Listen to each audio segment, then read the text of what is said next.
আপনারা আরবি শোনেন, বুঝবারই পারেন না হুজুর কি করলো। একটু মনোযোগ দিয়ে শুনবেন। আজকে যদি আমাদের বাড়ির মেয়েরা ভালো হয়ে যায়, ওই মেয়েদের পেট থেকে আগামীতে যে সন্তান আসবে, এই সন্তানগুলো সব ইসলামী আন্দোলনের কর্মী হয়ে যাবে। কারণ মা যদি ভালো হয়, পেটের বাচ্চা আল্লাহর ওলি হয়। আমাকে এগুলো তো সব ঘাড় কাটে। কি মনে করতেছেন ভবিষ্যৎ আমরা ভালো সন্তান চাই কি চাই না? ধরেন চাই কি চাই না? এই জন্য একটু মনোযোগ দিয়ে শুনবেন। কতগুলো মেয়ে মানুষ দরজায় দাঁড়িয়ে আছে, ফাতেমার সঙ্গে দেখা করে পর্দা সম্পর্কে জানবে, কিন্তু বাড়ির দরজা বন্ধ। এখন দরজা বন্ধ দেখে মেয়েরা দরজার সামনে দাঁড়িয়ে আছে, কি করবে? এমন সময় থেকে ছোট্ট একটা বাচ্চা দৌড়াদৌড়ি করতেছে। মেয়েদের মধ্যে একজন ডাক দেয়, বলে বাবা তোমার নাম কি? বলে আমার নাম হলো হুসাইন ইবনে আলী। আমরা কিন্তু মায়ের পরিচয় দেই না, আমরা পরিচয় দেই কার? আমার নাম কি? কয় হুসাইন ইবনে আলী। কার বেটা?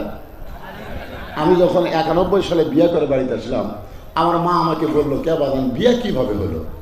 আমি কইলাম, জিজ্ঞাসা করলো তোমার নাম কি, তোমার বাপের নাম কি? আমার নাম লিখে দিলাম, বাবার নামও লিখে দিলাম, বিয়ে হয়ে গেল। তো মা বললো আমার নাম। আমি বললাম, মা আপনার নাম তো শুনবারও চাইনি, আমিও বলিনি। মা ঘরের মধ্যে যাবে, এই তোর বাপ তোর জন্য কি করছে রে? তোর বাপের নামে বিয়ে হয়, আমার নাম বাদ গেল কেন? বাবা আনন্দ মাতিয়া সাগরে ভাসাইয়া সেই যে চইলা যায়, খবর লয় না। মাজন ধরিয়া উদরে কতই কষ্ট করে, 10 মাস পরে পেল প্রসবের বেদনা। এমন দরদি ভবে কেউ হবে না আমার মা গো। অবসাইনাল ইনসানা বিওয়ালিদাইহি ইহসানান হামালাতুহু উম্মুহু। উম্মুহু শব্দের অর্থ কি? একটু মনোযোগ দিয়ে শুনবেন। হুসাইন বলতেছে, আমি হলাম আলীর বেটা হুসাইন। মেয়েরা বুঝতে পারলো যার বাবার নাম আলী, তার মায়ের নাম কি? এটাকে বলা লাগবে নাকি? যার বাবার নাম আলী, তার মায়ের নাম কি? বলে বাবা আমরা তোমার মায়ের সঙ্গে একটু দেখা করবার চাই। হোসেন বলতেছে, আপনাদের কোনো টেনশন নাই, আমি যাচ্ছি মায়ের কাছে। যেই বলতে তোমার মায়ের সঙ্গে একটু দেখা করবার চাই, তুমি তোমার মায়ের কাছে গিয়ে আমাদের জন্য একটু দরজা খোলার ব্যবস্থা করো। হোসেন এ কথা বলতেছে, আপনাদের কোনো টেনশন নাই, আমি যাচ্ছি। এই যাচ্ছি বলে মা কিন্তু সাধারণ কোনো ঘরে না, ফাতেমা থাকতো অন্দরমহলে। মেয়েদের জন্য একটা মহল থাকবে, যে মহলের নাম হলো অন্দরমহল। জোরে বলেন কি মহল? যেই মহলে পাইকারি হারে পরপুরুষ ঢুকতে পারবে না। ইমাম গাজ্জালি বললেন অন্দরমহল মানে কবর। ছাত্ররা বলে হুজুর অন্দরমহল মানে কবর, বুঝাই দেন। বললেন একটা মেয়ে মানুষ মারা গেলে মেয়ের লাশ ধরে যারা কবরে নামাবার পারবে না, তারা অন্দরমহলে ঢুকতে পারবে না। আপনারা বলেন তো, কোনো মেয়ে মানুষ মারা গেলে কারা কারা মেয়ের লাশ ধরে কবরে নামাবার পারে? আচ্ছা, শালি যদি মরে আর দুলা ভাই যদি লাশ ধরবার চাই, আপনার ধরবার দিবেন? দিবেন? মৌলবি লাগবে ওটি? সমস্ত হারাম। শালির লাশ স্পর্শ করা দুলা ভাইয়ের জন্য হারাম। দুলা ভাই সাইডে যা মুসকি মুসকি হাসে, এখন ওরা হাসো খেন। বলে এই শালি 500 টাকা নেওয়ার জন্যে আমার হাত এত জোরে চাপায় ধরছিল হুজুর, আমি টাকা না দেওয়া পর্যন্ত হাত ছাড়েনি। কতদিন শালি ধরলাম, শালি আমার ধরলো, আর আজকে মরা গেল আর হারাম হলো। তখন সাইড থেকে একজন বলতেছে, বাংলাদেশে মরলি হারাম, মরে গেলে হারাম আর বাঁচতে হালাল। হ্যাঁ কতক্ষণ না কেন? মরলে হারাম, বাঁচতে হালাল। যেটা মরে গেলে হারাম, সেটা বাঁচতে কোনোদিন হালাল হতে পারে? হোসাইন তার মায়ের কাছে যাবে অন্দরমহলে। একটা ঘর বাড়ি দিয়ে যখন মায়ের ঘরের দরজায়, ওই ঘরের ভিতরে হযরত আলী আল্লাহর কোরআন তেলাওয়াত করতেছে। ইন্নামাল মুমিনুনা আল্লাযীনা ইযা যুকিরাল্লাহু ওয়াজিলাত কুলুবুহুম ওয়া ইযা তুলিয়াত আলাইহিম আয়াতুহু জাদাতুহুম ঈমানা ওয়া আলা রাব্বিহিম ইয়াতাওয়াক্কালুন।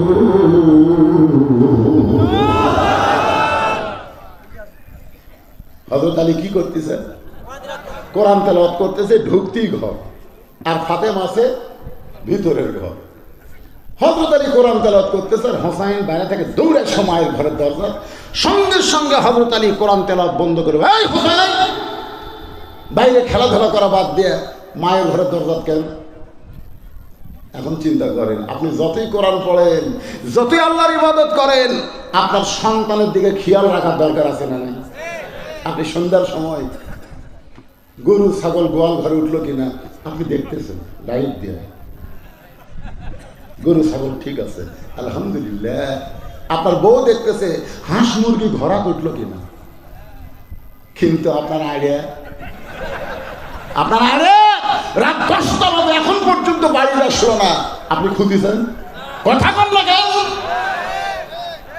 আপনি হাঁস মুরগি খুঁজবার পারেন, আপনি গরু ছাগল দেখবার পারেন, কিন্তু আপনার ছেলে মেয়েকে আপনি খেয়াল করবেন না। স্কিন প্যান্ট পরে সকালে বের হয়ে গেছে, সন্ধ্যার সময় বাড়িতে আসলো, আপনি বাবা হিসাবে বলা দরকার ছিল, এইটা পরে সকালে গেলি সন্ধ্যায় বাড়িতে আসলি, তুই কি পেশাব করিস নি? করছি তো আব্বা। কেমনি করলি? বলে আব্বা এটা পরে তো বসা যায় না, খাড়া হয়ে পেশাব করছি। এখন আপনারা বলেন দাঁড়ায় পেশাব করা মানুষের চরিত্র না জানোয়ারের চরিত্র? তাহলে আপনার ছেলে কি মানুষ না জানোয়ার?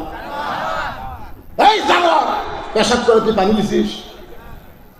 আর পেশাব করে পানি নিলেও লাভ নেই, কারণ খাড়া হয়ে পেশাব করলে পেশাব তো নিংড়ে না। পানি খরচ করে যেই ভিতরে মাল ঢুকেছে টপ টপ করে পড়ে ওই এলাকা শেষ। এখন ওই এলাকায় এমন ভাবে জার্ম পয়দা হলো, জীবাণু পয়দা হলো, আপনার ছেলে বিয়ার পরে বউ ভাত খাবে। আপনি তো সেই রকম পরিমণি থেকে বিয়ে করাচ্ছেন, কিন্তু আপনার ছেলের মালটা দেখছেন? মেয়েটার ভাত খাবে কিনা খেয়াল করে দেখছেন আপনি? আপনার মেয়ের দিকে আপনি খেয়াল করবেন, ছেলের দিকে খেয়াল করবেন। কু আনফুসাকুম ওয়া আহলিকুম নারা, জাহান্নামের আগুন থেকে যদি বাঁচতে চাও, তুমি বাবা একলা বাঁচলে হবে না, তোমার আওলাদকে নিয়ে বাঁচতে হবে। জোরে গন্ধটা ঠিক কিনা? দেখেন কোরআন শরীফ পড়তেছে, তারপরেও কেরে হোসাইন, এই বেড়া খেলাধুলা করতেছিলি, খেলাধুলা বাদ দিয়ে তোর মায়ের ঘরের দরজা। বলে আব্বু কতগুলো মেয়ে মানুষ আমার মায়ের সঙ্গে দেখা করবার চায়, তা আমার মা মেয়েদের সঙ্গে দেখা করবে কিনা এটা জানার জন্য আমি মায়ের কাছে যাচ্ছি। আলী বললেন তোমার বয়স কত? হোসেন বলতেছে আমার বয়সটা আপনি ভালো বলেন। জানি বলে তো তোর থামাছি, জানি বলেই তোরে থামাইছি পাগল। এই বয়সে যখন তখন তুমি তোমার মায়ের ঘরে ঢুকতে পারবে না। তোমার মায়ের ঘরে ঢুকতে গেলে তোমার মায়ের অনুমতি নিয়ে তোমার ঢোকা লাগবে। তার মানে কি বোঝা গেল ইসলাম? যে তুমি যখন ছেলে বড় হবে যখন তখন মায়ের ঘরে ঢুকতে পারবা না। তুমি যখন মেয়ে বড় হবে যখন তখন বাবা হইয়াও মেয়ের ঘরে ঢুকতে পারবা না। আমাকে আল্লাহ 3টা মেয়ে দিয়েছেন, আমি 9 বছর প্রত্যেক মেয়েকে 3 বছর করে আমার বুকের উপর আমি ঘুম পাড়াইছি। মেয়েরা যেন বলতে না পারে ছেলে হয়নি দেখে বাবার মন খারাপ। আমি কোনো দোলনা কিনিনি, আর বউ বহুদিন করেছিল দোলনা কিনিনি। আপনার কষ্ট কিসের কষ্ট? তুমি একটু বড় হলে বলো তোমার বাবা এই আদর করে করে তোমাকে বড় করছে, এই কথাটা বলো, তাহলে মেয়েদের মনে কষ্ট থাকবে না। এখন সেই মেয়েরা যখন টাকা চায় মায়ের কাছে চায়, মা টাকা লাগবে। আমি ঘরের মধ্যে থেকে শুনি কেরি টাকা লাগবে, মায়ের কাছে চাই। ওর মায়ের কি ওর বাপের বাড়ির থেকে দিবি? ওর মা তো আবার আমার কাছে চাবি। ধরে কোন কথা দেখছি না। আমি একদম রাগ করে মায়ের কাছে চাস কেন, আমার কাছে আসতে পারিস না? 3 মেয়ে বলতে চাবু আপনার কাছে চাইতে আমাদের শরম লাগে। তার মানে বোঝা গেছে ওরা বড় হচ্ছে। ধরে কারণ কি আছে, মেয়েরা যখন বড় হয় বাবা ইচ্ছা মতো মেয়েদের কাছে যাইতে পারবে না, যাইতে গেলে বাবার হুকুম নেওয়া লাগবে। আবার ছেলে যখন বড় হয় মায়ের কাছে ইচ্ছা মতো যাইতে পারবে না, যাইতে গেলে মায়ের হুকুম লাগবে। হোসাইন তোমার বয়স হলো এখন 4 বছর। আল্লাহ নবী বলেছেন 2 বছর বয়স পর্যন্ত সন্তান যদি তোমার ঘরের মধ্যে থাকে, চেতন থাকলেও তুমি স্বামী স্ত্রী মহব্বত করতে পারবা, কারণ সন্তান দেখতে পারবে কিন্তু বুঝবার পারবে না। 2 বছর যখনই পার হয়ে যাবে, 25 মাস পড়বে, আর সন্তানের সামনে তোমার হালাল বউকেও তুমি আদর করতে পারবে না। 25 মাস ছেলের বয়স, মন চাচ্ছে আগে দেখা রাখবি চেতন আছে না ঘুম আছে। এখনকার ছেলে মেয়েরা আবার চেতন থেকেও ঘুমের ভাঙছে, এই জন্য এক কথা ওর দাদির কাছে দিয়ে আসবেন, না হয় 10টা চকলেট কেনা দেবেন, ওই ঘরে দেখা। মন চাইলেই পারবেন না নিজের 2 বছরের বেশি সন্তানের সামনে হালাল বউকে যদি আমি আদর করতে না পারি। রাস্তাঘাট পথে, রত্না পার্কে, এমনকি ওই যে আপনাদের জলিল পার্কে যে হারে খোলা ময়দানে কাম সারতেছে, আপনারা বলেন তো আল্লাহর কোরআনের আইন যখন চালু হবে